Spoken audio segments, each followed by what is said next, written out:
안녕하세요. 배신의 장미입니다. 오늘의 와글와글 사연 시작하겠습니다. 사실 시어머니라고 할 것도 없는 관계였습니다. 그때 저는 남편과 사별하고 4년 이상 법적으로는 남남이지만 한 집에 살아온 동거인이죠. 남편이 죽기 전에는 고부 갈등이랄 게 없었습니다. 가까운 목욕탕에 가서 서로의 등도 밀어주고 쇼핑도 같이 하고 저 직장 갈 때 어머니께서 도시락도 싸주시고 했었죠. 아무튼 그때까지는 별일이 없었는데 전 남편이 죽고 원인은 폐 쪽에 이상이 있어 결혼한 지 반년 만에 사별했네요. 가뜩이나 서글퍼 죽겠는데 그때부터 시어머니와 갈등이 심해졌습니다. 우선 남편과는 선으로 만난 사이였고 교제한 지 3개월이 안 되어 프로포즈 받았고 번개불에 콩 구워 먹듯 결혼한 사이라 애초에 사랑이 깊진 않았었습니다. 그래도 사랑했었다고 생각합니다. 남편을 잃은 슬픔에서도 물론 서글프고 괴로운 마음 있었지만 솔직히 금방 헤어나왔습니다. 그는 홀 어머니를 모시고 있었고 자기 집을 가지고 있었습니다. 시아버지는 남편이 대학교 때 돌아가셨다고 했는데 돌아가시기 몇 년 전까지 부동산을 몇 개 가지고 있었고 세금 문제? 정확히는 남편도 몰랐던 부분이긴 한데 암튼 세금 때문에 주거용 집 한 개를 전 남편의 소유로 바꾸었다고 합니다. 남편 중학생 때의 일입니다. 그 후 사업을 하며 다른 부동산들은 처분하고 췌장암에 걸리셔서 돌아가셨는데 남은 것은 거액의 빚뿐이었다고 합니다. 그나마 건질 수 있었던 게 남편에게 소유를 돌렸던 그 집이라 남편과 어머니 둘이서 살아왔다 하더군요. 여기까지 제가 아는 내용들이고요. 남편도 시어머니도 둘 다 불쌍한 거 잘 압니다. 전 남편이 죽은 뒤 그 집은 제 소유가 되었는데 시어머니가 자기에게 돌려달라고 몇 번씩이나 이야기를 했지만 모두 거절하였습니다. 도의적으로 나쁘다는 건 알지만 저는 뱃속에 아이가 있었고 아이를 지키기 위해서는 조금의 돈이라도 필요했습니다. 어머니에게 이 아이는 남편이 아이라고 아이를 잘 키우기 위해서는 엄마 소유의 집 한 채는 있어야 한다고 그런 식으로 설득을 하였고 결국 어머니께서는 더 이상 집에 대해서 묻지 않으셨습니다. 아이를 키우면서 저는 계속 직장을 다녔었고요. 어머니가 집에서 아이를 돌봐주셨지만 정말 눈코뜰 새 없이 바쁘고 힘이 들었습니다. 무엇보다도 아이를 키울 때 생기던 트러블들. 지금 생각하면 하루하루가 지옥이었습니다. 젖병 소독에서 행주 삼는 것이라던가 아이 입에 물려줄 장난감이라든가 옷 입히는 방식, 방 청소하는 것, 빨래하는 방식 등등 하나도 충돌하지 않는 것이 없었습니다.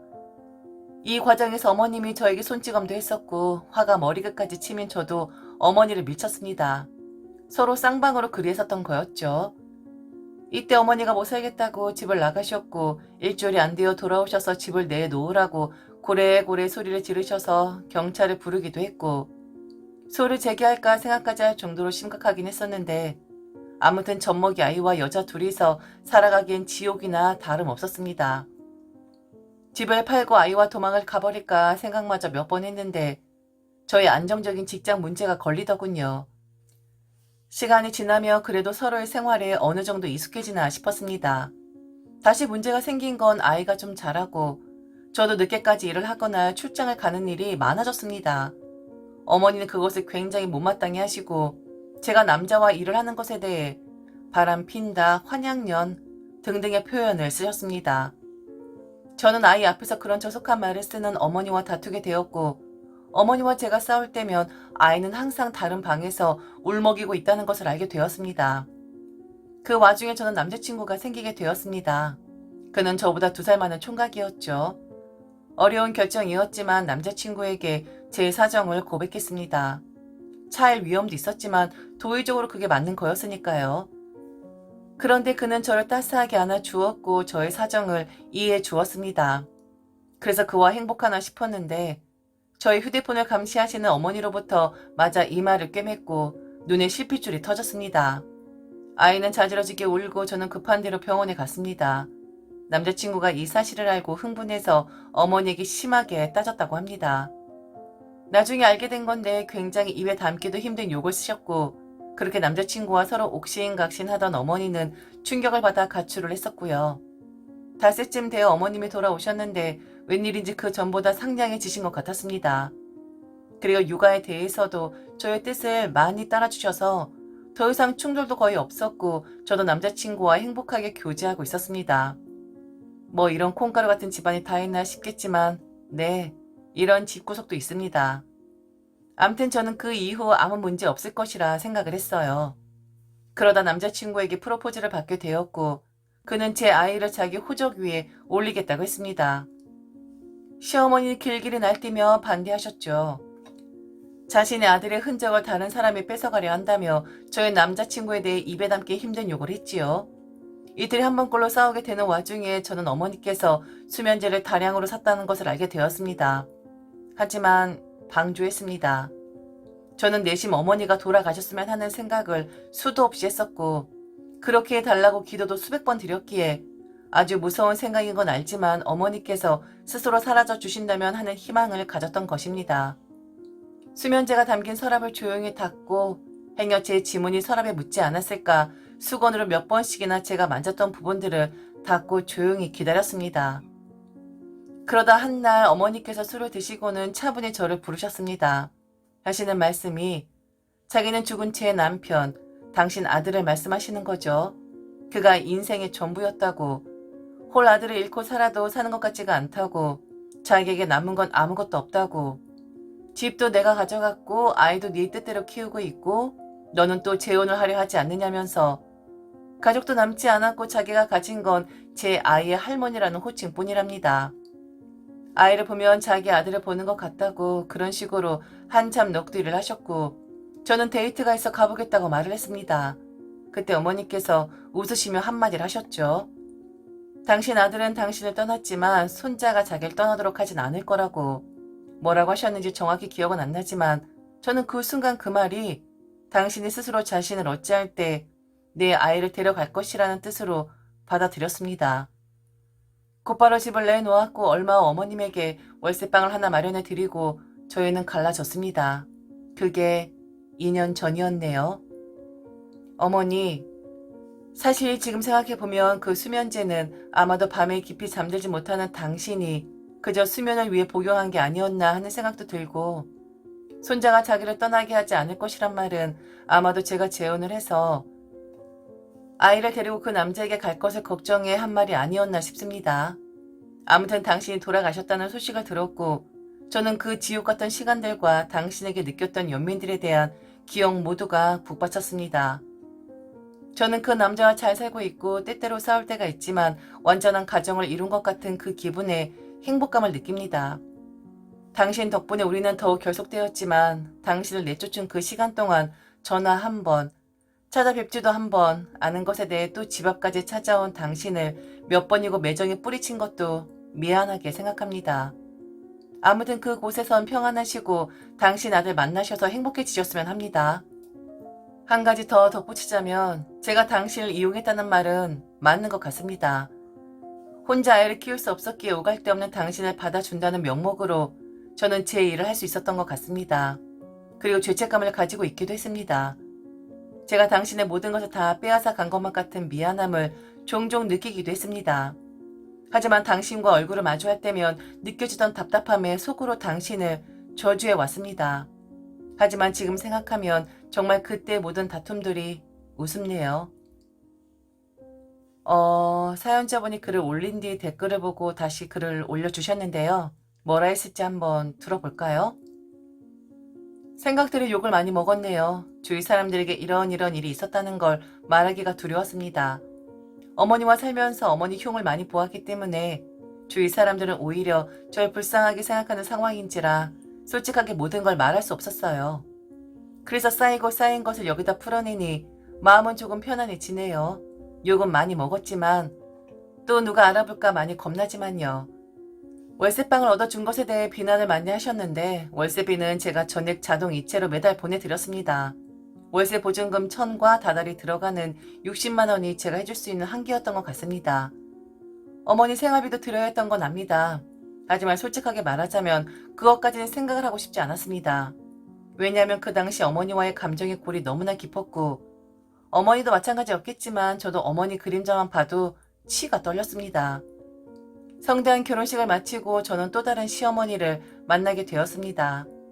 교양이 넘치시고 저와는 일절 다툼이 없으신 분이었습니다. 저를 든든히 지켜주는 남편과 밝아진 아들, 아들과 친해진 새아빠, 그리고 제가 사랑에 맞이하는 남편의 저의 예쁜 딸, 예쁜 우리 막둥이. 아이들과 남편 때문에 몸은 힘들었지만 이 모든 게 너무나 행복했습니다. 그래서 옛날에 어머니와 살았던 시절을 기억하고 싶지 않았는지도 모릅니다. 그래서 간간히 어머니께서 저를 찾아오셨을 때 외면했었던 것 같습니다. 그분이 제 삶에 다시 끼어들지 않았으면 했기 때문입니다. 변명이 될 수 없다는 것도 잘 알고 여러분에게 용서를 구할 수 없다는 것도 잘 압니다. 또 저승에 계신 어머니와 저의 전 남편, 저를 저주하고 있겠죠. 글을 왜 썼냐고 물으신다면 아마도 여러분 중 누군가의 동감을 얻고 싶었던 것 같습니다. 내가 저 상황이라도 저렇게 행동했을 것 같아 그게 저에게 위로가 되고 치유가 될 것 같기도 하네요. 불쾌하셨을 분들에게는 죄송합니다. 댓글 한번 읽어볼까요? 첫 번째, 이 구역 미친 여자는 너냐? 저 글이 정말 거짓이 아니라면 이런 짓을 하고도 네가 사람이라고 할 수 있냐? 네 새끼를 볼 때 한 번이라도 네 전 남편과 시어머니가 생각난 적이 없더냐? 한때 사랑했고 살 섞어가며 네 새끼를 가지게 해준 사람의 어머니를 뒷방 늙은이 취급하면서 손 하나 까딱 안 하고 이것저것 잔소리만 늘어났을 게 눈에 훤하다. 지문 닦았다는 거 읽고는 진짜 온몸에 소름이 돋았다. 사람이 죄를 지으면 부메랑처럼 돌아온다고 하는데 너도 니랑 똑같은 며느리 얻어서 한번 당해봐라.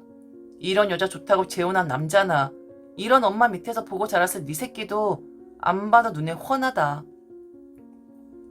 두 번째, 직접 겪어보지 않고 남의 일에 함부로 말할 수 없는 것 같아요. 특히 이런 문제는요. 저도 30대에 돌진한 아기 엄마이고 이제껏 별별 일들을 다 겪어봤어요. 임신 중에 남편에게 맞고 출산 후 갓난 아기랑 시어머니에게 밤에 쫓겨나고 친정이 있어도 못 갔어요. 엄하고 바른 길로만 사시는 부모님에게 실망만 끼쳐드리니까요. 그날 집을 나왔을 때 세상에 혼자다. 아무것도 할 수 없는, 그래도 아이 때문에 지금도 살고 있어요. 좋은 대학 나와서 아이들도 가르치던 저인데 다 마음만큼 되질 않더라고요. 현실은요. 여자 혼자 아이 키우기는 힘든 게 많아요. 아이 키우는데 돈이 얼마나 많이 들고 세상은 험하고. 위 사연 읽다가 나보다 더 힘들었겠다 싶어서 글 남겨요. 전 아이를 위해서 남편과 계속 살려고요. 제가 선택할 수 있는 게 많질 않아요. 현실은요. 세 번째, 남편 잃고 유일하게 남은 재산이 집 하나, 아들과 둘이 힘들어도 열심히 살아왔을 내 공간, 아들 명의로 바꿔놓고 아들이 자라 결혼, 집 명의는 굳이 바꾸지 않고 지냈건만 아들이 죽어버려서 원래 본인의 집인 것을 며느리한테 뺏기고 돌려달라고 해도 돌려주지 않고 딴 남자 만나 결혼하면서 아들과의 추억에 담긴 집을 며느리가 팔아버리고 가족도 없이 외로워 미운정이 들은 며느리와 유일한 핏줄인 손주, 이 두 사람이 보고 싶어 찾아가도 매정하게 쫓겨나고 술로 눈물로 밤을 새다 죽네. 네 번째, 행복하다고? 성대한 결혼식을 올렸다고? 지금 남편이 애 딸린 너를 좋아해서 너랑 결혼했을 것 같아? 정말 그렇게 생각하는 거? 착각하지 마. 시어머니 목숨과 바꾼 그 집에 탐나서라는 걸 모르겠니? 그 집 있다고 하니 애 딸린 너랑 결혼했지. 두고 봐. 그 돈 없어지면 당신도 시어머니처럼 버려질 테니. 전 시어머니한테 잔인하게 하고 자기한테 시집 온 너 깎어?